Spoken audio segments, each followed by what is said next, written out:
3 months. 3 state team start ചെയ്തു. തമിഴ്നാട്, കേരളം, കർണാടക. കർണാടകം പറയാൻ അറിയില്ല, തമിഴ് പറയാൻ അറിയില്ല, മലയാളം മാത്രമേ അറിയുള്ളൂ. പിന്നെ ഇംഗ്ലീഷ്, ഹിന്ദി, കാരണം ഡിഫൻസിലായതുകൊണ്ട് ഇംഗ്ലീഷും ഹിന്ദി അറിയാം. ഈ ഇംഗ്ലീഷും ഹിന്ദി കൊണ്ട് സൗത്ത് ഇന്ത്യയിൽ ഒരു ഗുണമില്ല. പിന്നെ അറിയാവുന്ന കുറച്ച് മലയാളമൊക്കെ പറഞ്ഞ് കർണാടകയിൽ, അറിയാവുന്ന കുറച്ച് മലയാളമൊക്കെ പറഞ്ഞ് തമിഴ്നാട്ടിൽ നമ്മൾ സ്വിറ്റ്സർ തമിഴ് സംസാരിക്കുന്നവരെ ഞാനും സംസാരിച്ചു. അങ്ങനെ തുടങ്ങി തമിഴ്നാട്, കർണാടക ഒക്കെ തുടങ്ങി ബിസിനസ് ഡെവലപ്പ് ചെയ്തു.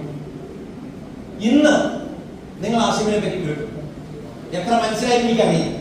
കാരണം നിങ്ങൾ മനസ്സിലാക്കാത്തടത്തോളം കാലം നിങ്ങൾ ബിസിനസ് ആസിമി സ്റ്റാർട്ട് ചെയ്യും.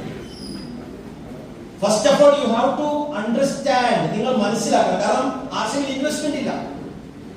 നിങ്ങൾ ഒരു പൈസ പോലും ആസിമിൽ ഇൻവെസ്റ്റ് ചെയ്ത് നിങ്ങൾ ഇവിടെ വിളിച്ചു വരുത്തിയ ആൾക്കാർ പോലും നിങ്ങൾക്ക് വേണ്ടപ്പെട്ട, നിങ്ങൾക്ക് അറിയുന്ന ആളാണ് നിങ്ങൾ ഇവിടെ വിളിച്ചു വരുത്തത്. നിങ്ങളുടെ ടിക്കറ്റിന്റെ കാശ് വരെ ചിലപ്പോൾ വേറെ ആയിരിക്കും കൊടുത്തിട്ടുണ്ടാവും. നിങ്ങൾ തന്നെയായിട്ട് ഇൻവെസ്റ്റ് ചെയ്തിട്ടുണ്ടാവും, നിർബന്ധമില്ല. സോ ആശയം മനസ്സിലാക്കാൻ ബുദ്ധിമുട്ടാണ്. ഒരു ബിസിനസ്സിന് ഇൻവെസ്റ്റ്മെന്റ് ഇല്ലാതെ ഒരു ബിസിനസ് സ്റ്റാർട്ട് ചെയ്യാൻ പറ്റില്ല.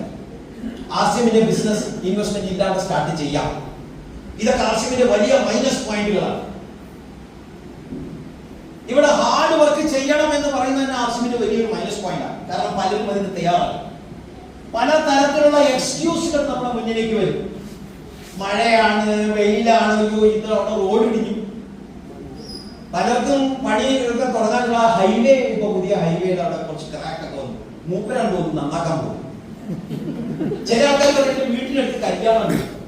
കല്യാണം കഴിക്കുന്നവർ കല്യാണം കഴിച്ചോട്ടെ, നിങ്ങളെല്ലാം അണിമോട്ട് പോകാൻ പോകുന്നു. കല്യാണം കഴിച്ച് പോകുന്നവർ കല്യാണം കഴിച്ച് പോട്ടെ. ഒരു അണിമോട്ട് എന്തിനെ പോയിട്ട് ബുദ്ധിമുട്ടിക്കുന്നത്? ഒരവരുടെ ജീവിതം ജീവിച്ചോട്ടെ.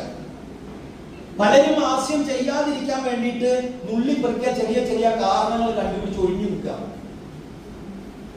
ഇത് 10 പേർക്ക് നല്ല ഗുണം ചെയ്യും. 10 പേർക്ക് ഗുണം ചെയ്യുന്നതാണെന്നുണ്ടെങ്കിൽ എപ്പോൾ സ്റ്റാർട്ട് ചെയ്യണം? കാരണം സമയം എനിക്കറിയില്ല.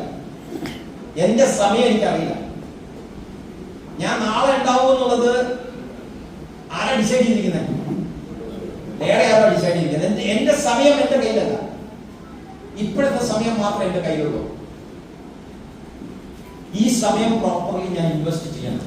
10 പേർക്ക് ഗുണം ചെയ്യണം. നാളെ 10 പേര് എന്റെ പേരെടുത്ത് പറയണം. നാളെ ഒരു പ്രോഗ്രാം നടക്കുകയാണെങ്കിൽ നിങ്ങളുടെ ഫോട്ടോ ബാനർ ഉണ്ടാവും. ഹലോ, വരണം. ആ ഫോട്ടോ അവിടെ വരണമെന്നുണ്ടെങ്കിൽ നിങ്ങൾ 10 പേരെ ഹെൽപ്പ് ചെയ്തിരിക്കണം.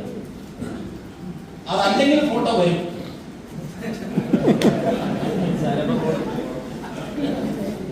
പേപ്പറിലും വരും.